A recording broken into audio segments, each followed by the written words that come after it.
What if I told you that the hammer-wielding Thor, the cunning Loki, and the one-eyed Odin, those iconic figures of Norse mythology that captivate our modern imagination, would have been completely forgotten if not for the careful work of Christian monks? Picture this: a medieval scriptorium dimly lit by candlelight, where robed figures hunched over parchment, their quills scratching as they preserved the very pagan tales their faith had supposedly conquered. The survival of Norse mythology represents one of history's most fascinating paradoxes. The same Christian culture that displaced the old gods became their unexpected guardian. Without those medieval Christian scholars meticulously recording the Eddas and sagas, our modern understanding of Viking cosmology would simply not exist. And this wasn't just preservation, it was transformation. As we journey through the misty borderlands between pagan past and Christian present, we'll discover how medieval Christianity didn't simply record these stories, but rewove them into a new tapestry that still colors our world today. As we venture deeper into the mist-shrouded forests of medieval Scandinavia, imagine yourself in the tranquil sanctuary of a stone monastery.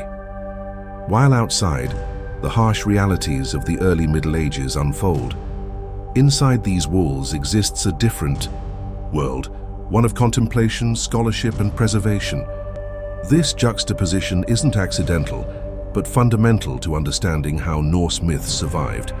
The monastic tradition established by figures like Saint Benedict created communities dedicated not just to prayer, but to understanding. These weren't merely places of religious devotion, but Europe's first universities and research centers.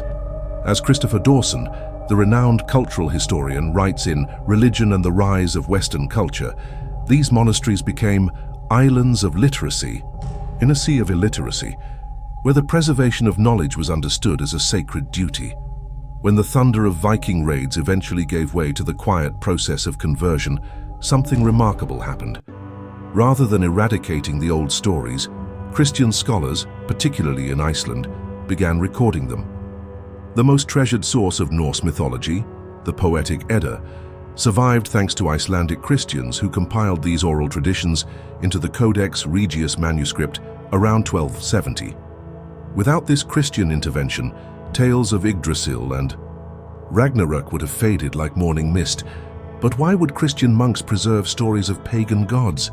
The answer lies in a sophisticated theological approach dating back to the 4th century.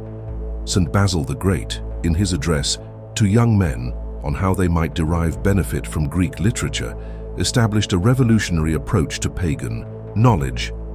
Just as bees know how to extract honey from flowers, he wrote, so too should Christians know how to find what is useful in pagan writings while rejecting what is harmful. This intellectual framework, seeing truth wherever it might be found, became the cornerstone of Christian scholarly tradition. The Venerable Bede, writing his Ecclesiastical History of the English People in the 8th century, demonstrated this approach by carefully documenting pre-Christian Anglo-Saxon traditions and genealogies. His method wasn't one of hostility, but of integration, recognizing that God's truth could be glimpsed, however imperfectly, even in pagan stories. This perspective was revolutionary. Rather than seeing pagan tales as mere falsehoods, they could be understood as shadows pointing toward deeper truths. In Iceland particularly, this approach flowered remarkably. Picture Snorri Sturluson, a 13th century Christian politician and scholar, composing his Prose Edda, not as a secret pagan, but as a Christian preserving cultural heritage he believed too valuable to lose. His work represents not opposition to Christianity, but its fulfillment, the cultivation of wisdom regardless of its source. Consider how Sturluson frames Norse mythology in his prologue, presenting the Aesir not as actual gods, but as exceptional humans from Troy who migrated north, where their descendants mistakenly elevated them to divine status. This euhemeristic approach transformed potentially threatening pagan gods into historical figures, safely integrating them into a Christian historical framework that stretched back to classical antiquity. And here lies something profound. Medieval Christian scholars weren't simply documenting foreign myths, they were carrying forward the Roman historiographical tradition. As Peter Brown explains in The Rise of Western Christendom, monks and clergy became the inheritors of Roman intellectual virtues: documentation, analysis, and contextualization. Like Livy and Tacitus before them, they understood that preserving the past was essential to understanding the present. But what if this preservation wasn't merely academic? What if something far more profound was happening in these scriptoria, something that would transform Western storytelling forever? Here's where our mystery deepens into something extraordinary. These Christian scholars weren't just preserving Norse myths, they were transforming them into something new. The same hands that copied tales of Thor and Odin were also crafting the medieval epics and romances that would define Western literature. And here's the mind-bending revelation. Without this Christian reinterpretation of pagan narrative traditions, our modern concept of heroism might not exist at all. The legendary King Arthur, that paragon of medieval storytelling, represents perhaps the most brilliant synthesis of pagan and Christian elements ever achieved. What was once likely a Celtic warlord became, through Christian literary alchemy, the perfect Christian king, presiding over a court that embodied spiritual quest and chivalric virtue.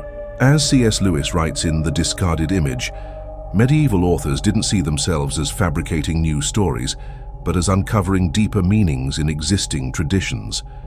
The Christianization of heroic tales followed a pattern established by theologians, like Gregory the Great, who encouraged missionaries not to destroy pagan sacred sites but to repurpose them. "Let the shrines of idols by no means be destroyed," he wrote to his missionaries in England, "but let the idols that are in them be destroyed, that the people, seeing that their temples are not destroyed, may come to the places familiar and dear to them." This strategy of creative adaptation, not destruction, explains perfectly how Norse heroic ideals were preserved while being transformed. In a stunning historical twist, Norse mythology may have attained its most profound expression not under paganism, but under Christianity.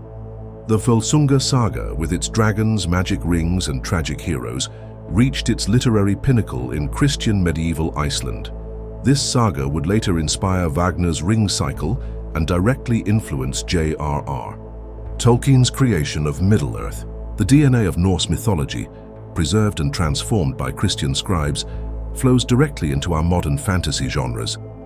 But the most astonishing revelation comes from the work of historian Regine Pernoud, who demonstrates that far from being Dark Ages adversaries, paganism and Christianity engaged in a centuries-long dialogue that produced extraordinary cultural synthesis. The Christian monasteries, those centers of prayer, study, and contemplation, functioned as the world's first comparative mythology departments, where scribes compared Norse tales to classical myths, finding universal patterns that Carl Jung would later identify as archetypes. And consider this stunning paradox. Saxo Grammaticus, while composing his Gesta Danorum around 1200 as a Christian cleric, preserved the story that Shakespeare would transform into Hamlet. Without this Christian scholar's work, one of literature's greatest tragedies would never have existed. The quiet, contemplative space of Christian scholarly tradition became the unlikely incubator for stories that still thunder through our imagination. What if, rather than seeing Christianity and paganism as opponents, we recognize them as conversational partners in one of history's most productive cultural dialogues? What if the same spiritual impulse that built cathedrals also preserved the memory of Valhalla, not as contradiction but as complementary expressions of humanity's search for meaning? What our journey reveals is nothing short of revolutionary.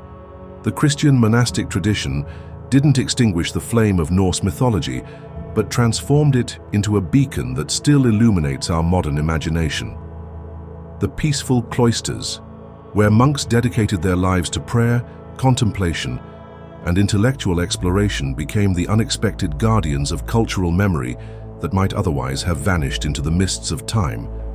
This preservation represents a profound historical irony.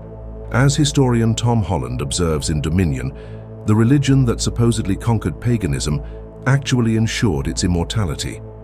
And in doing so, these Christian scholars accomplished something even more remarkable. They wove together threads from biblical narratives, classical traditions and northern myths into a new cultural tapestry that continues to clothe our modern storytelling. Consider for a moment how our contemporary concept of heroism differs dramatically from the classical heroes of antiquity. Achilles, driven by personal glory and rage, bears little resemblance to our modern hero archetype. Odysseus, while clever, employs deception and self-preservation as primary virtues. Yet today's heroes, from cinema to literature, embody something profoundly different. Self-sacrifice for universal good, protection of the innocent, and commitment to truth above personal gain. As Joseph Campbell notes in The Hero with 1,000 Faces, this transformation of the heroic ideal didn't happen by accident. It emerged from that extraordinary medieval laboratory where Christian theologians engaged with pagan narratives, reshaping them through the lens of Christ's sacrificial example. The Knights of the Round Table, particularly in their quest for the Holy Grail, demonstrate how thoroughly pagan heroic traditions were reborn through Christian metaphysical understanding. And here's something mind-blowing to consider. Without this Christian preservation and transformation of Norse and Celtic traditions, our modern fantasy genres, from Tolkien to Marvel's Thor, simply wouldn't exist. The next time you see Thor wielding Mjolnir on screen, remember that you're witnessing the fruit of an unlikely millennium-old collaboration between Viking skalds and Christian monks. What makes this story so powerful is how it challenges our modern assumptions about cultural conflict.